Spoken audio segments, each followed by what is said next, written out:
舊年，印度一名實習女醫生喺醫院內慘遭姦殺，事件轟動全球，仲引發當地大規模罷工，以及30萬名醫生同婦女上街抗議。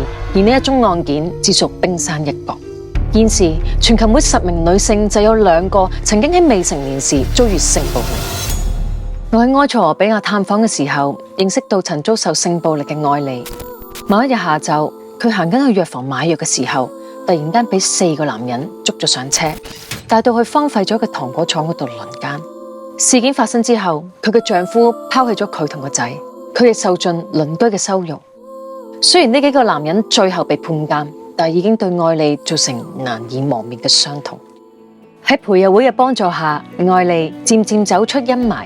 培幼會仲送咗啲藥俾佢養，佢亦都參加咗儲蓄小組，憑自己嘅努力改善生活，重新出發。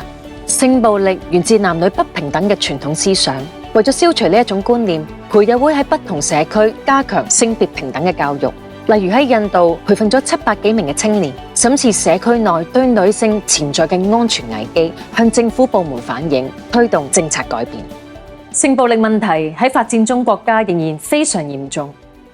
每日只需港幣4蚊，你可以透過培幼愛女孩基金支持培幼會工作，令女孩安全成長。